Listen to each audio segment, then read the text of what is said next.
Hello प्यारे बच्चों। पिछले अध्याय में आपने पढ़ा था, हम लोग सांख्यिकी लेके चल रहे हैं। ठीक है, सांख्यिकी में हम लोग पढ़ रहे हैं समांतर माध्य। समांतर माध्य में हमने पिछले वीडियो में बताया था, समांतर माध्य का जो प्रत्यक्ष विधि था, प्रत्यक्ष विधि जिसे हम लोग डायरेक्ट मेथड कहते हैं, इसमें आसान सा एक फार्मूला था। वो फार्मूला क्या था? अर्थमेटिकल मीन, यानी कि बार एक्स बराबर सिग्मा एफ एक्स बटे सिग्मा एफ, ये हम लोग लगाते थे, आसानी से निकल जाता था। ठीक है, अभी हम लोग दो विधियां और पढ़ेंगे। एक होता है लघु विधि, एक होता है लघु विधि, और दूसरी विधि होती है आपकी पद विचलन विधि। कौन सी विधि? पद विचलन विधि। ये दोनों विधि मैं आपको आज बताऊंगा इसी वीडियो में। पूरे अंत तक आप देखिए। अगर आप अभी तक क्लास 10th के लिए जो मैथमेटिक्स का सांख्यिकी चैप्टर नहीं पढ़े हैं, आपको समझ में नहीं आ रहा है, तो मेरे इस वीडियो को देखिए। आपको गारंटी देता हूं कि एकदम बिल्कुल 100% आप सवाल लगा लोगे। ठीक है, तो लघु विधि में हम लोग, चलो ये अब जिक्र करते हैं। इसे मैं इरेज कर देता हूँ। यहाँ मैंने लिखा हुआ है समांतर माध्य निकालने का लघु विधि। देखो, लघु विधि का उपयोग हम क्यों करते हैं कि जैसे मान लो कि अगर एक्स आई आंकड़ा का जो मान है, ठीक है, और एफ आई जो बारंबारता है, इनके मान बहुत लेंदी दिए हुए हैं, बहुत कठिन दिया हुआ है, और इनका जो गुणनफल है एफ एक्स जो निकलता है लास्ट में, गुणा करते आते हैं, ये भी इनका मतलब क्या करना है कि इनका गणना करना काफी टफ हो जाता है। तो उससे बचने के लिए हम लोग कौन सी विधि अपनाते हैं? लघु विधि अपनाते हैं। ठीक है, तो हम लोग करते क्या है इस लघु विधि में, जो ये आंकड़ा यक्स का मान है न, इसके मान लो 4 5 6 मान तो जरूर ही दिए होंगे। ऐसे जो सारणी हम लोग बनाते थे, पिछले सवाल में आप लोग जरूर पढ़े होंगे, तो 6 9 5 4 3 इस तरह हम सवाल बनाते थे ना। तो ये जो यक्स का मान है, यक्स आई का मान, यही 1 2 3 4 5, आई का मतलब क्या होता है? आई बराबर होता है एक से कहां तक? यन तक। यानी कि इस यक्स के मान एक से लेके यन तक कौ पद तक है? एक पद, दो पद, तीन पद, चार पद, पांच पद, जहां तक जाएगा वहां तक हम लिख लेंगे। ये आपके सवाल में दिया होगा। ये बारंबारता भी आपके सवाल में दिया होगा। ठीक है, ये बारंबारता भी आपके सवाल में दिया होगा, ये दोनों दिया होगा। तो हम क्या करते हैं, इसको अगर हमें निकालना है लघु विधि से, इस सवाल को, तो लघु विधि से निकालने के लिए हमें जानते हो क्या करना होता है? एक्स जो है, एक्स आई, इसी में हमें एक मान मानना होता है। किसी एक को मान लेते हैं कल्पित माध्य। क्या मानना होता है? कल्पित कल्पित माध्य। ये कल्पित माध्य को हम व्यक्त करते हैं ए से। किससे व्यक्त करते हैं? ए से। तो जो भी ये बड़ा डाटा होगा, जो काफी लेंदी होगा, काफी टफ होगा, उससे बचने के लिए हम यक्स के वैल्यू में किसी एक को, चाहे कोई भी वैल्यू को आप कल्पित माध्य मान लो। ए का मान यक्स में की किसी एक वैल्यू का, यक्स आई में के, यक्स आई के किसी वैल्यू को मान लो, किसी मान को मान लो। समझ गए? जब ए मानोगे यक्स के किसी भी वैल्यू को, यानी कि कल्पित माध्य, तब हमें क्या करना होगा? देखो, यहाँ पे एक फार्मूला बनता है। वो फार्मूला होता है, ठीक है, अर्थमेटिकल मीन, यानी कि अर्थमेटिकल मीन समांतर माध्य लघु विधि से निकालने के लिए। ठीक है, कल्पित माध्य, कल्पित माध्य plus sigma F D, F I D I बटे सिग्मा एफ आई, ये फार्मूला बन जाता है। ये आपका क्या बन जाएगा? ये आपका फार्मूला बन जाएगा। सिग्मा क्या बन जाएगा? Sigma F I D I बटे सिग्मा एफ आई। समझ में आया? अब देखो करते क्या है, ये फार्मूला आप लोग नोट कर लेना।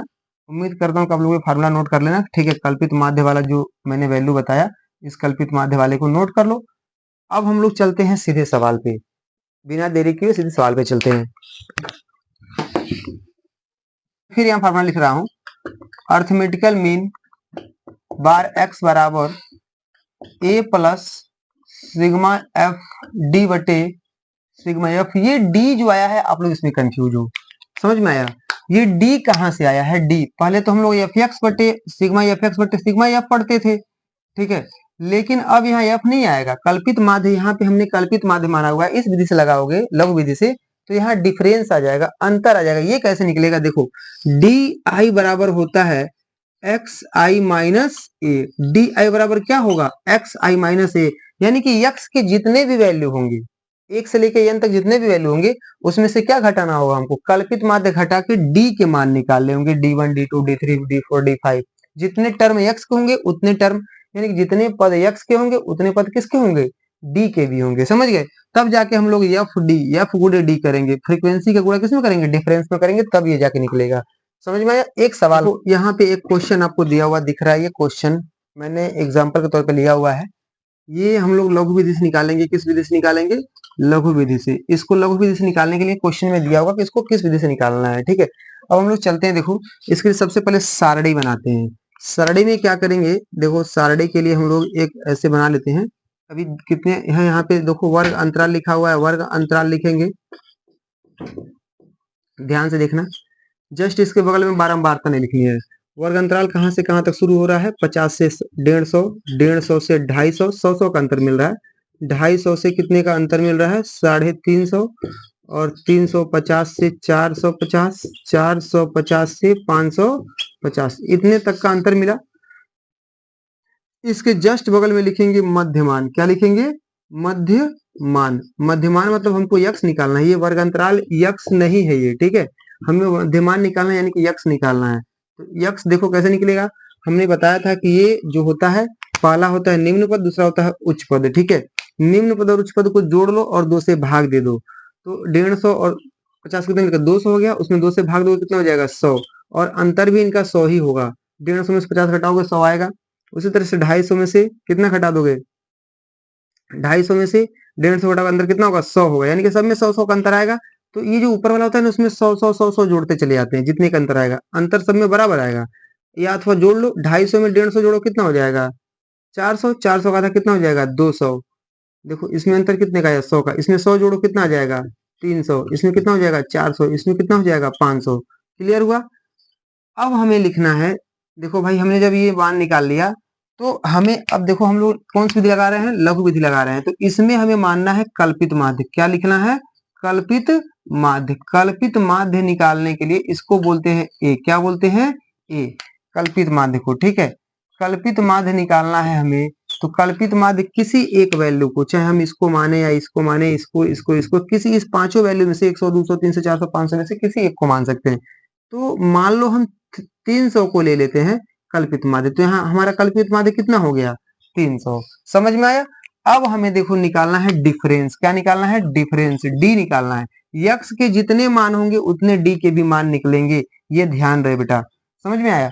तो यक्स के कितने मान है, देखो 1 2 3 4 5, तो डी के भी कितने मान निकलेंगे, 1 2 3 4 5, 5 मान निकलेंगे। और डी बराबर होता है एक्स आई माइनस ए, ठीक है। ये क्या होता है, अंतर होता है, माध्य का विचलन। क्या होता है, माध्य का विचलन या डिफरेंस, विचलन, माध्य का विचलन होता है। समझ में आया। तो ये हमें विचलन निकालना है, क्या करोगे देखो, तो डी निकालना है। यक्स कितना है, यक्स पहले 100, यानी कि 100 में से 300 घटाओगे कितना बच जाएगा, -200। उसी तरह से 200 में से 300 घटाओगे कितना बच जाएगा, -100। 300 में से 300 घटाओगे कितना बच जाएगा, 0। अब यहाँ 400 है, 400 में से 300 घटाओगे कितना बच जाएगा, 100। यहाँ 500 है, 500 में से 300 घटाओगे कितना बच जाएगा, 200।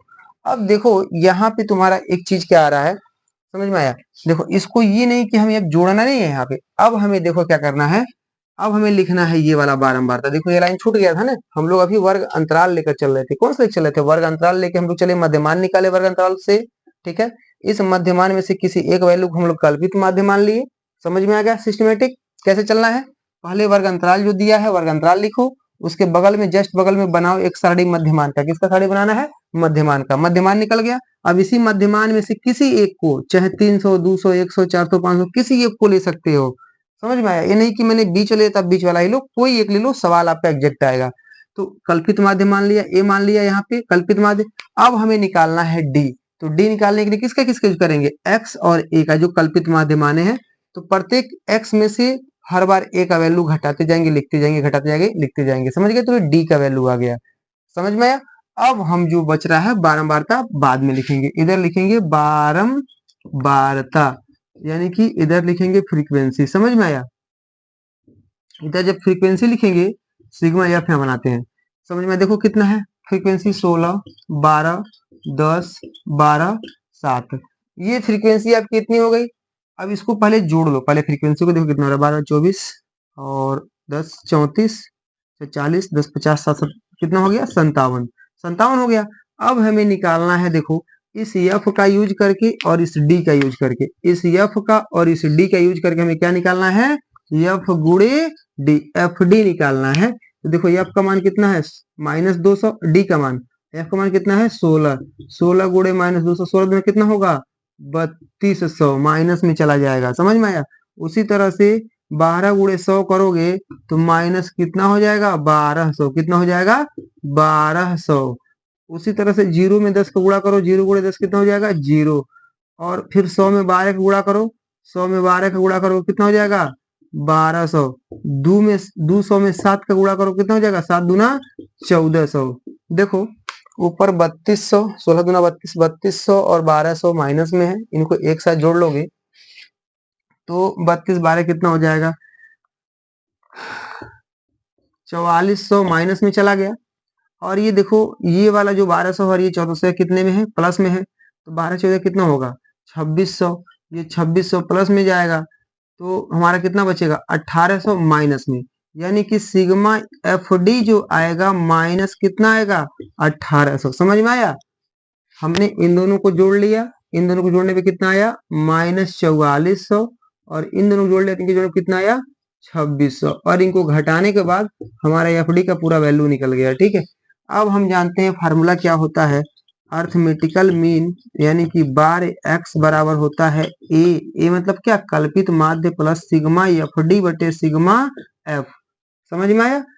ए का मान हमने कितना माना था, देखो भाई 300, कितना माना था 300, एफ डी का मान कितना आया -1800, और ये कितना आया 57, 57 आया। जब हम इन्हें मतलब गुणा भाग करेंगे, समझ में आया, तो देखो ये माइनस है तो ये यहाँ चला आएगा, यानी कि 300 में से 31, सॉरी 300 में से 31.58, ये काटने पे 31.58 बार में इसका जाएगा भाग, समझ में आया, 31.58 में जाएगा भाग। तो जब घटाओगे तो 268.42 कितना आ जाएगा 268.42 तुम्हारा ये क्या आ गया अर्थमेटिकल मीन, यानी कि समांतर माध्य आ गया, किस विधि से, लघु विधि से।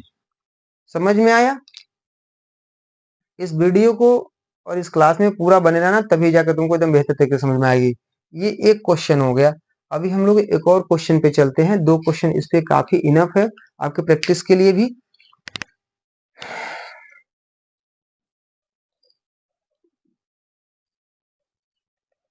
देखो यहाँ पे एक दिया हुआ है सवाल, यहाँ पे सवाल आपको दिया हुआ दिख रहा है, 20 से कम और 90 से कम तक गया हुआ है।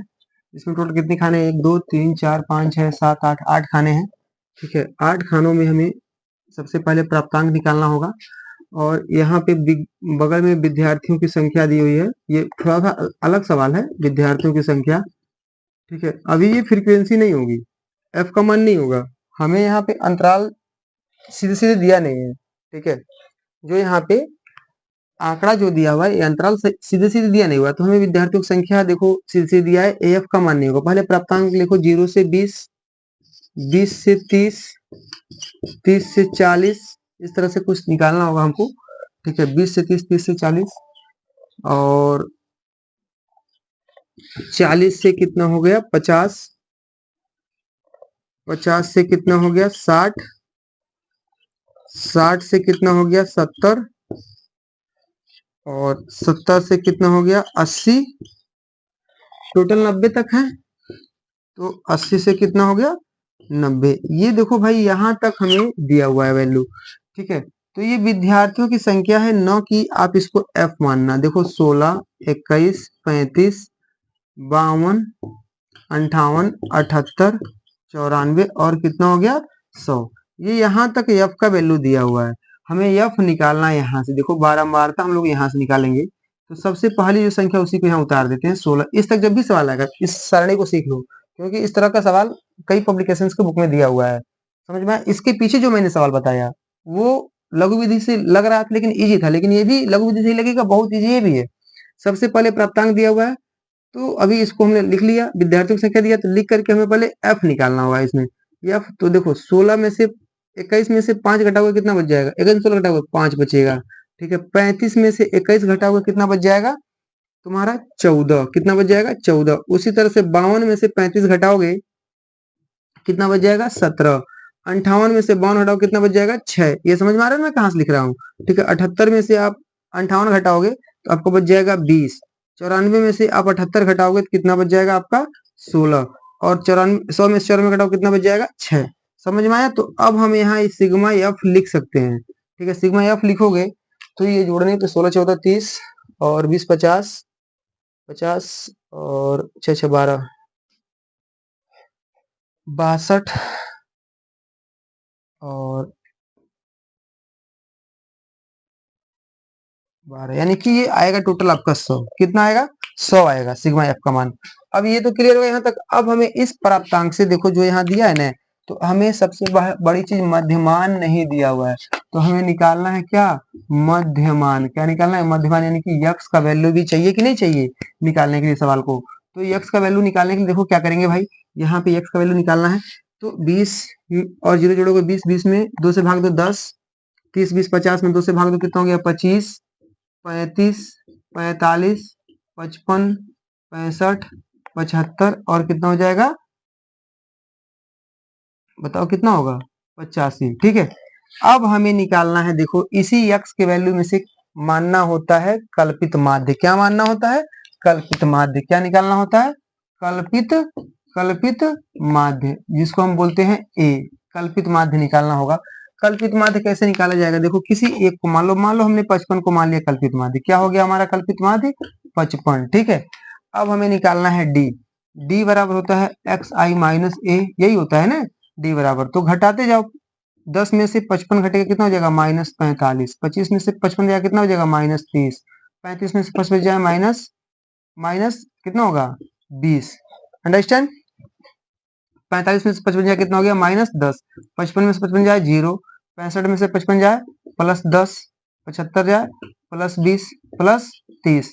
यहां तक हो गया। अब हमें निकालना है एफ गुणे डी। एफ डी निकालने के लिए हम लोग क्या करेंगे? गुणा करेंगे एफ का डी से। देखो एफ कितना है यहाँ पे 16 और 45, गुणा करोगे तो आपका -720 आएगा।